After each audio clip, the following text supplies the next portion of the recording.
Jeśli szukasz pomysłu na niestandardowe wakacje w Polsce, to musisz to obejrzeć.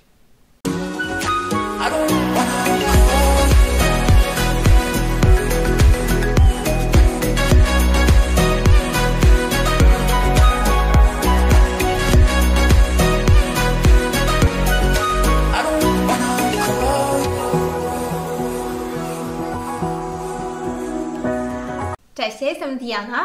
Ja jestem Sasza. I jesteśmy zwykłą rodzinką spod Warszawy. Niezwykłą, ja bym powiedział. Szukaliśmy pomysłu na wakacje, pomysłów było naprawdę wiele, ale do samego końca, do dnia naszego urlopu tak naprawdę nie wiedzieliśmy, co będziemy robić.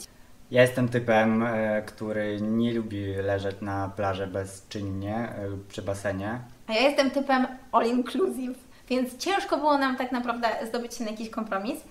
Natomiast mieliśmy jeden świetny pomysł, mieliśmy samochód z hakiem, więc mój mąż wpadł na pomysł, że bierzemy przyczepę kempingową. Nawet myśleliśmy o tym, żeby wyjechać za granicę, no bo w Polsce różnie jest z pogodą. Natomiast w końcu stwierdziliśmy, że bierzemy psa ze sobą, nasz pies uwielbia morze, więc jedziemy nad morze. W piątek, jeszcze przed samym wyjazdem, nie mieliśmy żadnego planu, nie mieliśmy żadnych rezerwacji, nie mieliśmy dokładnego jakby planu drogi, do jakiego miasta pojedziemy. Wiedzieliśmy tylko, że chcemy spędzić ten wyjazd aktywnie. Wziąć rowery, hulajnogi, rolki i różne inne sprzęty do pływania.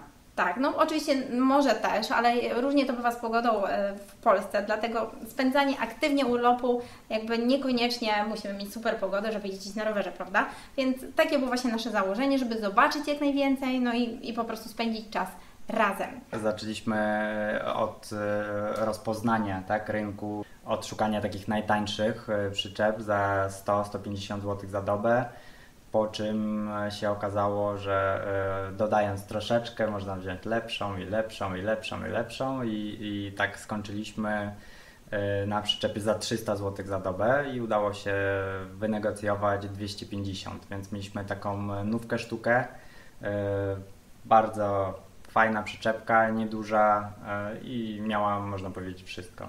Tak, a o przyczepie dokładniej powiemy Wam w innym filmiku jeszcze. Kierowaliśmy się na Bydgoszcz z początku, ale jak to w naszej pięknej Polsce bywa, z upału 40-stopniowego prawie nagle rozpętała się burza i to naprawdę bardzo taka poważna burza, więc przyjechaliśmy ile? Ze 100 km. Jeszcze na początku prowadziło się z nią bardzo, bardzo dziwnie, tak? Wydawało się, że ona jest taka duża, trzeba było uważać, wszystkie wyjazdy, wjazdy, zakręcenie i tak dalej były z asystą małżonki na słuchawce, tak żeby nic nie zahaczyć i nie zrobić. Więc jechaliśmy bardzo powoli, tak 80 na godzinę do 90, więc postanowiliśmy się zatrzymać. Tak, postanowiliśmy się zatrzymać nad Jeziorem Białym. To był pierwszy kemping, który po prostu po drodze był najbliżej. Nad Jeziorem Białym jest kilka kempingów. My, korzystając z rankingu Google Maps, z opinii, które tam są, zdecydowaliśmy się wybrać jeden z nich. No i nie tylko patrzymy na ranking 5 gwiazdek, 4,5 i tak dalej, tylko patrzymy na ilość opinii, ranking, tak, czyli poniżej 4,5 to raczej to jest taka czerwona lampka dla nas i czytając opinie to faktycznie nieciekawe te opinie, więc wszystko co próbowaliśmy zarezerwować i się zatrzymać to było powyżej 4,5. Dokładnie.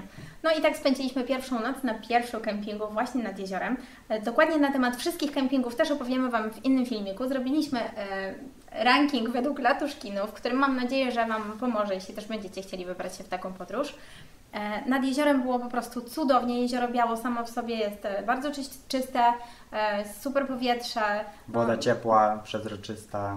Tak, bardzo, bardzo nam się tam podobało. Następnego dnia jednak wyruszyliśmy w dalszą podróż.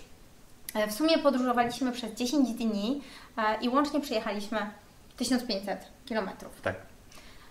No i tak, i ruszyliśmy w końcu w kierunku tej Bydgoszczy, którą sobie na początku gdzieś tam ustaliliśmy. Bydgoszcz bardzo wszystkim nam się spodobała. Wycieczka rowerowa zajęła nam cały dzień i była wyczerpująca i dla dzieci, i dla psa, i dla rodziców, ponieważ były odcinki takie, gdzie nie było ścieżek rowerowych, więc mamusia bardzo się Ja stresowała. się strasznie stresowałam, ponieważ tam była taka droga, bez żadnego chodnika i trzeba było z dziećmi przejechać i to po ciemku, jak już wracaliśmy wzdłuż tej drogi. Ja nie jestem jeszcze taka bardzo doświadczona, jeśli chodzi o jazdę rowerową, więc dla mnie był to po prostu ogromny stres. Kemping sam w sobie bardzo fajny, na taki właśnie przystanek, żeby się zatrzymać i odpocząć i pojechać dalej. Natomiast właśnie ta lokalizacja taka troszeczkę oddalona już od miasta, no była troszeczkę stresująca. Sam ten dojazd z kempingu do miasta. No tak, sama Bydgoszcz bardzo fajnie, sporo ścieżek rowerowych. W samym mieście, tak? I bardzo spodobał nam się rynek. Jedno z naszych założeń to było takie, żeby ta podróż też nie była dla nas wszystkich męcząca, żebyśmy całych dni nie spędzili w samochodzie, tylko żeby te odcinki jazdy były dosyć krótkie. No, pies w samochodzie, no bo w przyczepie nie możemy wszyscy jechać, tak? Więc wszyscy jesteśmy w piątkę razem z psem właśnie w środku w samochodzie, więc też założenie było takie, żeby nie jechać i nie męczyć nam tego zwierzaka, tylko odcinki robić dosyć krótkie i zatrzymywać się na kempingach i po prostu cały czas przemieszczać się do przodu. Staraliśmy się maksymalnie dziennie robić 200 km. Kolejnym naszym punktem na mapie była Łeba. Tak. I tam kierowaliśmy się ze względu na wydmy ruchome, ponieważ dużo w internecie właśnie znaleźliśmy fajnych opinii i też postanowiliśmy tam zrobić jakieś fajne fotki, nagrać filmiki i w ogóle zobaczyć na własne oczy coś takiego. Myślę, że to był strzał w dziesiątkę. Bardzo nam się wszystkim podobało. Tak, bardzo polecamy. Łeba jako miasto bardzo nam się spodobało. Nie jest to, jest to miasteczko turystyczne, natomiast akurat na początku lipca nie było tam bardzo dużo ludzi, nie było jakichś szalonych, dzikich tłumów. Na plaży naprawdę było dosyć pusto. Wydma Łącka i Słowiński Park Narodowy to była po prostu bomba. Petarda. Tak, bardzo fajne ścieżki rowerowe, czyli oddzielone są ścieżka piesza i ścieżka rowerowa i no, bardzo ładnie się jechało, bardzo ładnie to jest wszystko zrobione, przygotowane. Mieliśmy zakaz wejścia z psem. Postanowiliśmy z naszym psem jednak wejść. No i jak się okazało, mnóstwo ludzi z psami było również. Oczywiście wszystkie psy były na smyczach. No i po dojechaniu do samych wydm jest bardzo fajny taki parking dla rowerów i całe to wdrapanie się na tą wydmę, później turlanie się z tych górek oraz plaża, no to było coś. Tak, to było naprawdę niesamowite przeżycie, również widoki, no Polska jest naprawdę piękna. Kolejny nasz punkt na mapie, który się pojawił, bo tak jak już wcześniej mówiliśmy, wybieraliśmy cel naszej podróży na bieżąco, to była taka wakacyjna improwizacja. Kolejny punkt to było Ustronie morskie.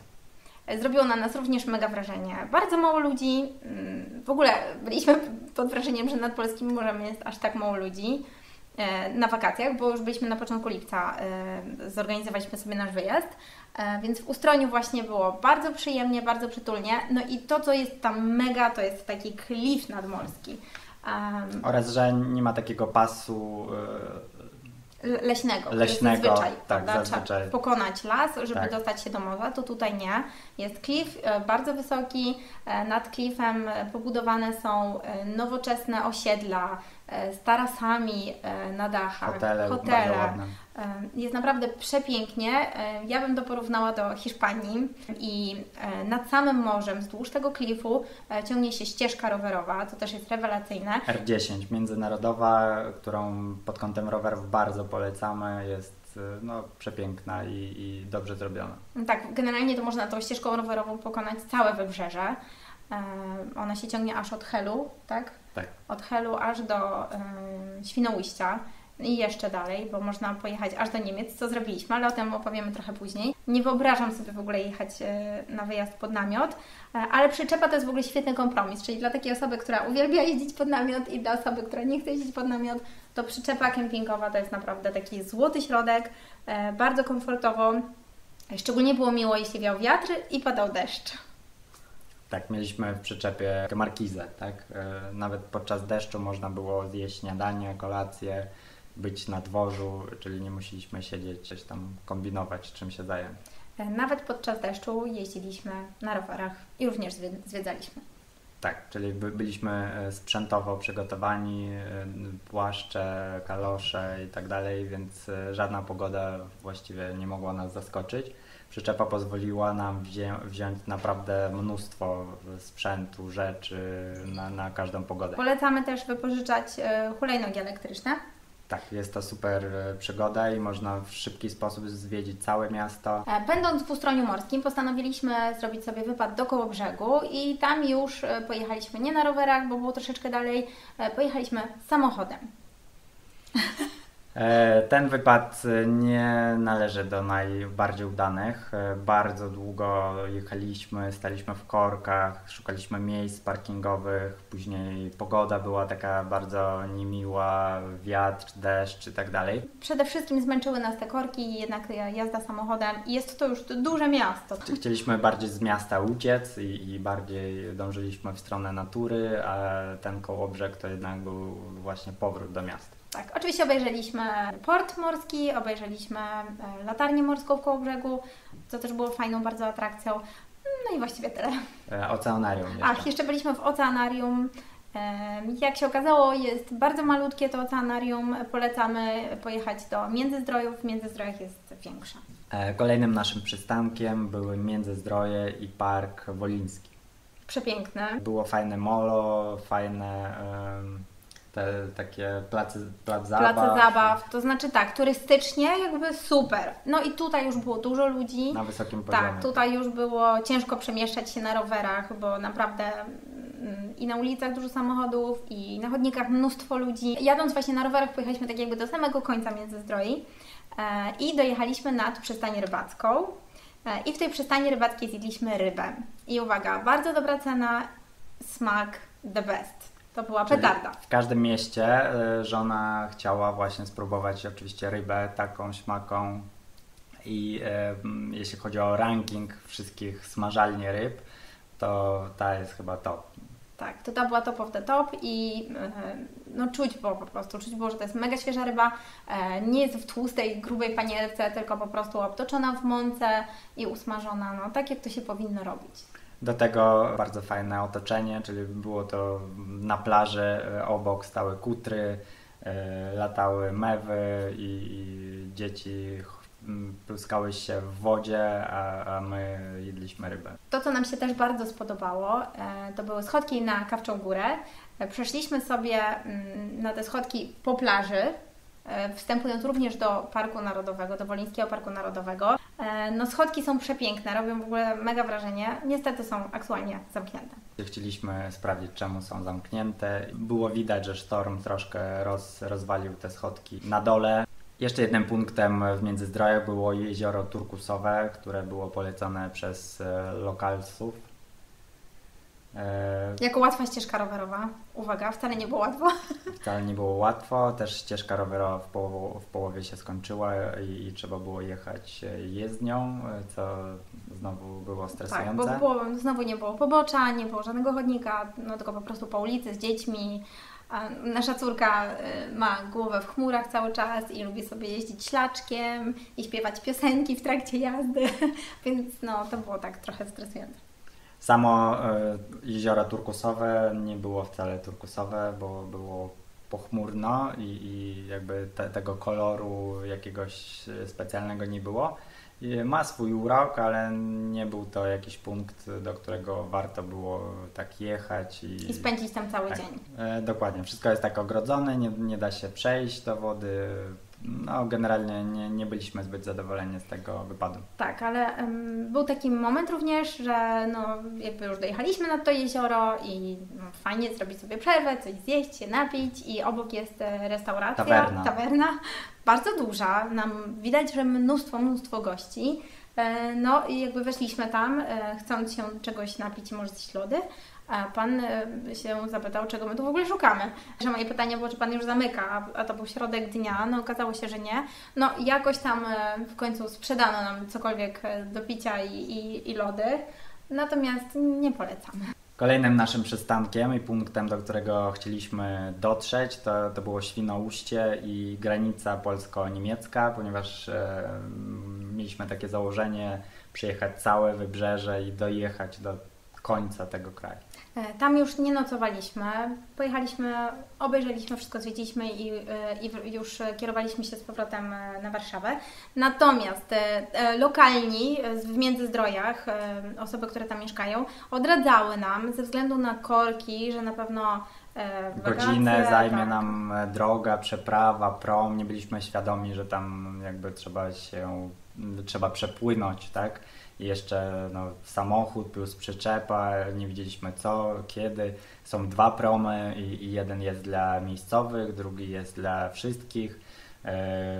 Jakieś tam godziny pracy, więc na pierwszy rzut oka było to trochę takie skomplikowane, bo nie wiedzieliśmy, gdzie to sprawdzić, na które to przejście się w ogóle kierować, ale w ogóle wszystko wyszło bardzo naturalnie, czyli jadąc z Międzyzdroi w kierunku Świnoujścia po prostu okazało się, że jest jakaś tam jedna droga i pojechaliśmy prosto tą drogą.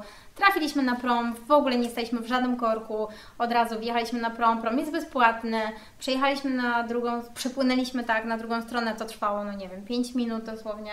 Dokładnie, czyli wjechaliśmy, prom się zamknął, odjechaliśmy, więc totalnie tak jakby byśmy to planowali miesiąc wcześniej. Okazało się, że to jest mega bezproblemowe. Samo Świnoujście po prostu rewelacja. Najlepsza ścieżka rowerowa, nie wiem, być może to jest część, na pewno to jest część tej ścieżki R10, o której wspominaliśmy. Natomiast tam to jest po prostu tak zrobione, że ścieżka rowerowa jest podzielona jeszcze na ścieżkę dla rowerów i na ścieżkę dla rolek, tak. Także to są jakieś stacje, jakieś wzniesienia takie, żeby urozmaicić. Przy każdym zejściu na plażę tam są właśnie jakieś atrakcje, a to mini plac zabaw, a to jakaś fontanna. Jakby wszędzie coś się dzieje. Są też punkty takie do naprawy rowerów. I ta plaża w Świnoujściu jest w rankingach tam jakiś najlepsza w Polsce. I wydaje nam się, że coś w tym jest. Przede wszystkim jest mega szeroka, czysty piaseczek. I to było jedyne miejsce, w którym spotkaliśmy się z ratownikami. Tam stoją budki z ratownikami, ratownicy faktycznie chodzą, pilnują. A akurat w tym dniu, kiedy my byliśmy, było ciepło, ale było naprawdę wietrznie. I mój mąż wraz z dziećmi postanowili iść się wykąpać. Ja zostałam z naszym pieskiem.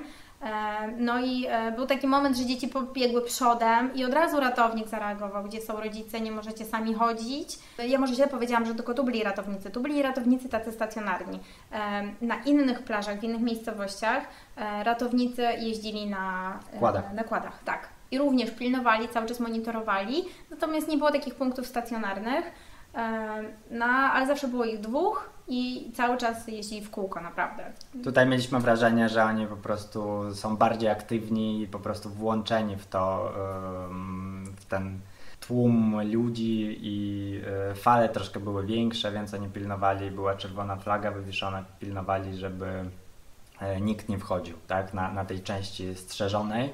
Natomiast obok części strzeżonej była granica i na części niestrzeżonej już można było wejść do wody i się wykąpać. Więc myślę, że jeśli boicie się kąpieli w morzu, macie jakieś lęki, bo dużo się słyszy, prawda, teraz o utonięciach, to w Świnoujściu naprawdę będziecie najbardziej chyba przypilnowani, tak. Będziecie czuć się najbezpieczniej. W Świnoujściu samym jeszcze dojechaliśmy na rowerach aż do granicy z Niemcami, i przekroczyliśmy tą granicę jedną nogą, tak, weszliśmy. Tak, to też była fajna atrakcja dla dzieci i ta świadomość, że tutaj kraj się kończy, więc to było fajne. I później wróciliśmy i już kierowaliśmy się na Warszawę. Tak jak wspominałam, nie nocowaliśmy w samym Świnoujściu.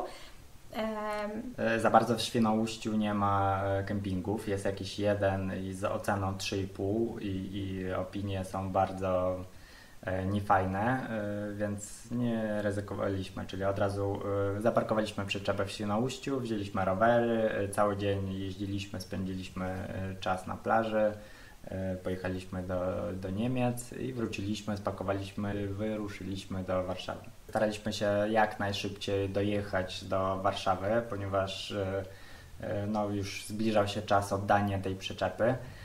Więc nie chcieliśmy żadnego kempingu, rozkładania się i tak dalej. Szukaliśmy miejsca po drodze, gdzie można się zatrzymać, stanąć bezpiecznie i szukaliśmy jakiegoś właśnie najpierw parkingu albo camper parku, albo parkingów dla tirów.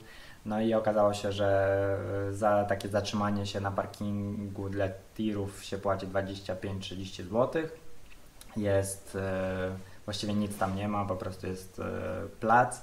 Natomiast dużo lepszym rozwiązaniem dla nas okazała się po prostu stacja Orlen, gdzie no, było dużo ładniej, dużo przytulniej, byli ludzie, tak, czyli nie byliśmy na jakimś odludziu w ciemności, tylko no, w bardziej cywilizowanym miejscu. Również bardzo fajne śniadanie zjedliśmy i nie było żadnych problemów, żeby tam się zatrzymać, skorzystać ewentualnie z toalety lub z czegokolwiek. Tak, także ostatni nasz bezpłatny nocleg był całkiem w porządku. Na pewno dobrym miejscem, żeby się zatrzymać na taki nocleg jest parking przy autostradzie. Natomiast my omijaliśmy autostradę, bo musicie wiedzieć, że jazda z przyczepą kempingową to jest jazda powolna. Ile się jedzie? 80-90 na godzinę maksymalnie, więc wjechanie przez autostrady i ewentualnie płacenie za jakieś płatne odcinki no, mijało się z celem. Woleliśmy pojechać jakimiś mniejszymi dróżkami, również zobaczyć troszkę więcej Polski. No tak, nasze dzieci właśnie były też pod wrażeniem. Piękne widoki, przepiękna jest Polska. No i oczywiście po drodze można zobaczyć krowy i konie, których na co dzień nie widujemy po prostu. W Warszawie. Tak. W Warszawie. Przed wyjazdem właśnie szukaliśmy takich porad, dlatego oddajemy internetowi, YouTube'owi, żeby komuś jeszcze takie informacje się przydały i ewentualnie oszczędziły czas. Jeśli Was zainteresował nasz filmik, to obejrzyjcie również inne filmiki. Powiemy Wam też o tym, czy warto zabierać psa ze sobą na wyjazd, co zabrać ze sobą trzeba na taki wyjazd kempingowy. Również znajdziecie u nas ranking kempingów, na których zdążyliśmy się zatrzymać oraz ile to kosztuje podróżowanie w przyczepie. Daj znać, jeśli w czymś pomogliśmy.